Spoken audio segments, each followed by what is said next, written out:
again, crafty friends. I'm excited to talk through this card with you today. I made this card as a sample for the new Tim Holtz Sizzix 2022 Chapter 2 release. And my purpose in making this card was to showcase these darling little bird silhouettes, the new Bold Text 2, and of course those really fun Artsy Stems that I used in my Alice in Wonderland piece. So let's kind of talk through this a little bit. This is one of those where funny enough, I usually get, ideas for cards from the amazing Jennifer McGuire because she is such a genius. But for this one, I kind of was a little bit inspired by one of Tim's ideology releases, and that was an accordion book that came with his new folio through ideology release. And so I was kind of inspired by that, and I was like, how could I make that into a card? And so I came up with kind of an idea for how to make a similar card using the mixed media cardstock or watercolor cardstock, anything you have in an 8.5 by 11 piece. And so this is how it works. And this was my sample. If you followed my blog for very long, you know that if I'm kind of trying something out and I'm not sure how it's going to work, I usually make a fake one first, and I do my measurements and I see how it's going to work out. And then I, transfer the knowledge to my actual make. So this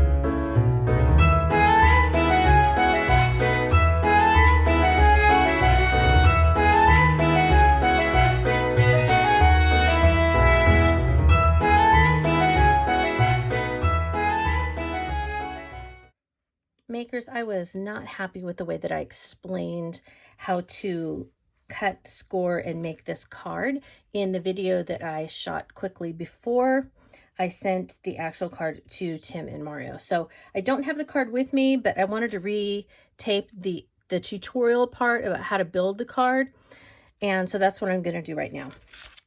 You need to begin with an 8.5 by 11 piece of paper. So 11 inches this way, 8.5 this way, and you're going to score it on the 8.5 portion. And I'm going to bring in my very old scorer that I use, and it's broken.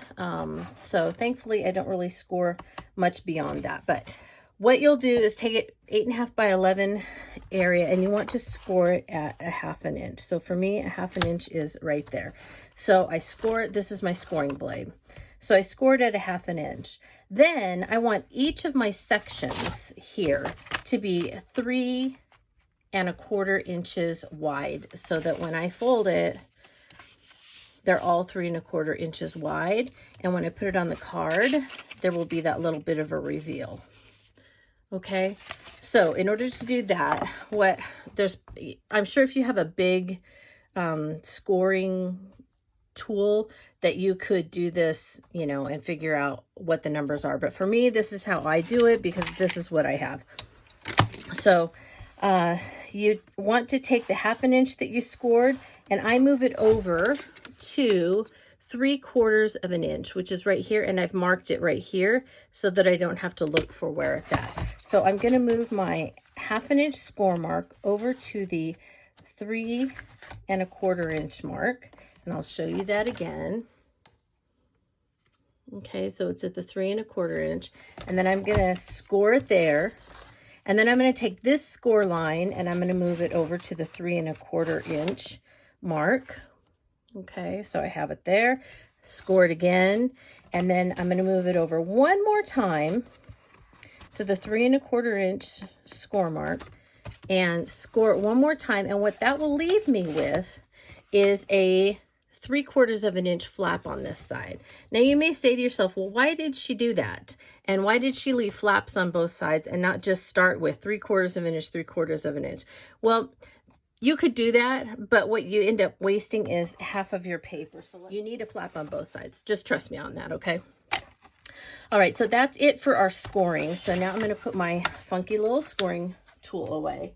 And now we want to cut our piece to make it the accordion, so it has that kind of stair-step reveal like the piece that I was inspired by from Tim's ideology. So to do that, you want to measure, and I turned this upside down just to try and make a differentiation, and I completely messed it up on here. It looks messy, but you want to measure up 3.5 inches from the bottom and make kind of a mark so that you know where you're going to cut. Don't cut it, but make a mark so that you know. And I made the mark on the flap. And then you want to measure up 5.5 inches. So 3.5 on one side and 5.5 on the other flap. Okay. Those are your measurements that you want as far as cutting, but don't cut.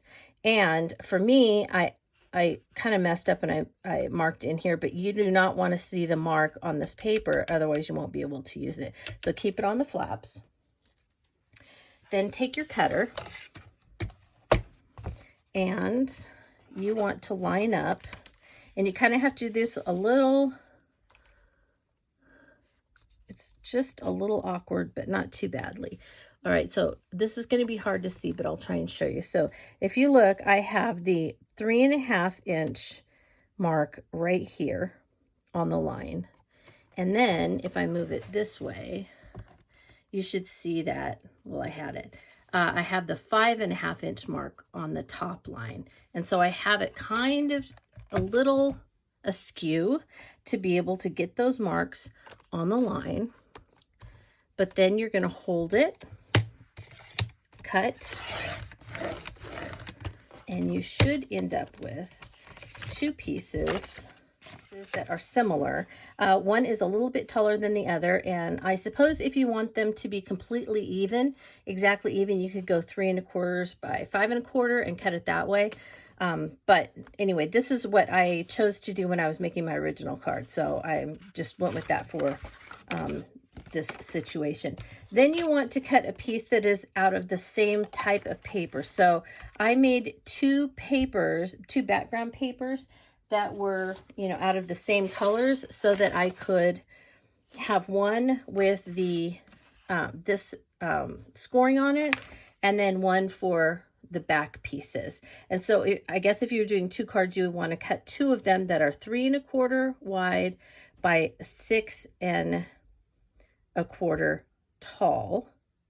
And then you're going to be adhering something along this left side. So we'll talk about that in a minute. And then you want to cut a back piece. And on my card, I cut a piece that matched. It was the other side of the piece that I cut all of the birds out of.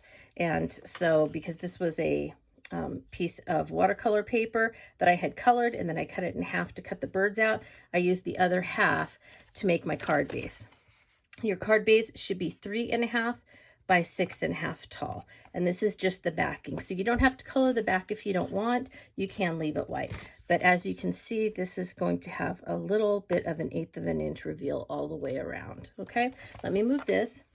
And then when you're ready to start adhering the accordion, first you want to take, and I'm going to set my second one aside.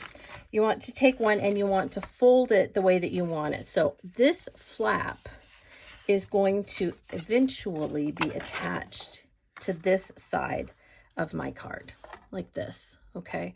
So I want this folded so that it will be hiding behind there. All right, then I want to fold it back the other way and then toward the front. And then I have this flap left over. So all I have to do once I get it exactly the way I want is I go ahead and I left it folded, and then I put it on my little Tim Holtz trimmer. I will grab that for you so you can see it. So I just put it on my little Tim Holtz trimmer, lined it up, and make sure that you don't cut the card. Lined it up, trimmed it off, and there you have it. So that's why... All right, I'm sorry. I keep having alarms that things go off. All right. Now, the reason that I left a flap on both sides, as you can see, you definitely need a flap on this side. But when you cut your pieces, if you don't have a flap on both sides, the top part will only have a flap on one side. Okay, and so, you know, you can say, well, just fold it the other way. Well, that still doesn't work because even if I cut it off, I don't have anything to attach this to. So, you know, I need something to attach it to. So that's why you need a flap on both sides and not just one side when you are working on this card. All right, that was my reasoning in going with that way. And it's super simple to cut off the excess piece. And then that leaves you with, and as you can see, this is the shorter of the flaps because it's upside down. So see how it's thinner. This is the this is the 1/2 inch score that was on this side, and this is the 3/4 inch score that is now going to be on this side that I will be trimming off for my second card. All right, I hope that makes sense and it's not too confusing, but I just wanted to help you understand why I left flaps on both sides and why it's important for you to do that. All right, so this will have been colored on both sides. Okay, and your flap will be colored much the same way with the stamping as well. And then go ahead, and I use collage medium. You can use double-sided tape or whatever it is that you use, but line up the bottoms and put this right over toward the scored edge. Push it in there and go ahead and adhere that down on the back side of the card. So that needs to be on the back side. And then you're ready to start decorating because it should stay in place. All right. And so you can start decorating. You can sew. This is the time when I sewed. And okay, now my battery's low, so I have to hurry. Everything's going wrong with this one.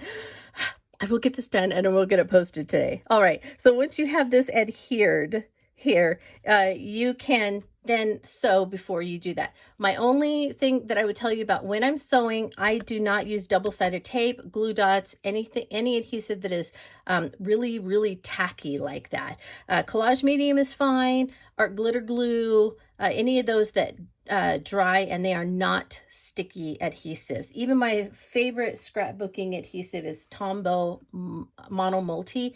I call it the green glue. It stays tacky and I love that. But if I am sewing over it, I make sure that it is in the center of whatever I've adhered down and that I will not be sewing over it because it will gum up your sewing machine. All right. So use things that are not tacky or sticky. So I put mine together with collage medium and then I sewed around the very edge of the inside. Then I've thought about, well, which one is going to be facing up because I want that to be the front of my stitching. The back side doesn't look too bad, but you can tell it's the back side.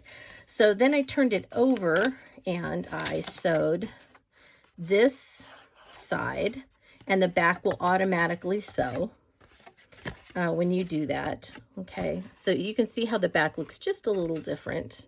And I leave a little bit of messiness there when I sew. Then, since this one is going to be the front, I turned it over this way, and this was the front of my sewing. And then I turned it back over this way, and this was the front of my sewing. I just go around the edges and call it good. All right, so now you have your sewing on all 4 pieces, and you're ready to adhere it to the backing. So then, again, I use collage medium, you use whatever you want. You're going to put your adhesive around. You're going to center it on your card backing. Let it, you know, dry if you're using collage medium or whatever it is, and then you can start decorating any way you want. So let's talk a little bit about some of the dies and things that I used. So first and foremost, of course, I used the Artsy Stems, and I did the same technique that Tim used here and that I used on my Alice in Wonderland. And that is I took a piece of watercolor cardstock, 8.5 by 11. I cut it in half, so it was 5.5 by 11. And then oh no, that's not right. So it's 5.5 by 8.5. And then I sprayed it with, this is abandoned coral and saltwater taffy. And then the bottom green part is my peeled paint and shabby shutters. Then I let it dry, and you can see that I cut out the stems from this piece. I have a lot of green left over, and some of that nice, you know, beautiful coral colored saltwater taffy color. So I didn't want to throw this away right away. A lot of times I like to use it for just little, you know, you can make little ATCs or little cards or gift tags or something out of those bits. All right, so I cut the dies, the flowers, and you can see them here and then throughout the card. And I really didn't have to do anything to them other than attach them to the card. So that was simple enough. I do have one on the back, and then the rest I have the little birds. For the little birds, I used, again, another piece, half a piece of the watercolor cardstock, and I just ran it through with, oh gosh, I just used a bunch of blues. So speckled egg, I think I used some stormy sky, and then I flicked a little bit of brushed corduroy, and I think maybe peeled paint on there as well, just to bring in some color, a little bit of green color. And then I just cut out my bird silhouettes from the watercolor cardstock. Simple enough. And for the bold text, I took some, I didn't use watercolor paper on this one. I believe that I used the mixed media heavy stock, and I colored it with saltwater taffy. And then I used the new 3D cracked leather embossing folder, and I took my brayer, and I just used some vintage photo archival ink, and I rolled it on. I didn't want to press down with it because this is not very deep. The texture is not very deep on this, and so I was afraid that if I used just the pad that it would just completely cover this whole thing instead of just going on the raised areas. So I just ran over the raised areas with the ink on my brayer from the vintage photo archival. Then I ran my saltwater taffy paper through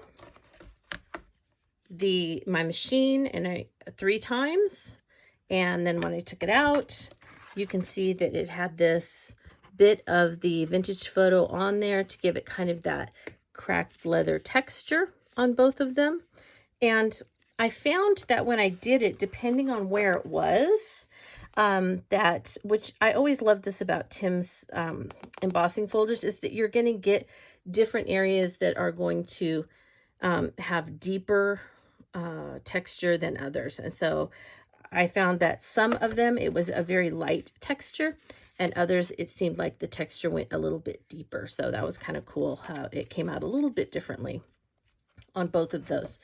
And then I cut out the bold text, which is fairly simple. All you have to do is make sure that you put the piece on, run it through. When you pull it out, I saved the circles for the O's and those things, but some people just leave it blank. That's completely up to you how you choose to do that.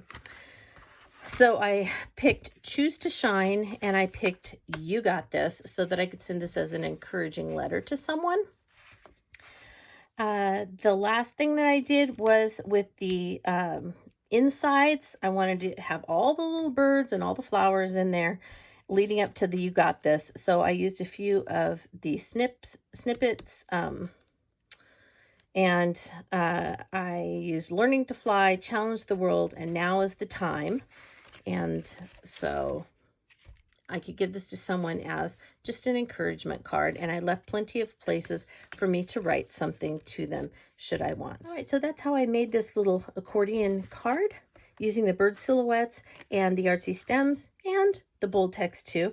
If you have any questions about how to make this card, if I wasn't clear on any one of the steps, I am more than happy to answer your questions. So just stop by my blog, and there is a contact section in the right hand side column, and I'll be glad to get back to you and answer them to the best of my ability. I always appreciate so much when you come stop by, watch my videos, and you know, whenever you let me know if they were helpful. So I do so much appreciate all of you, and so thank you very much, and I hope that you have a very crafty day.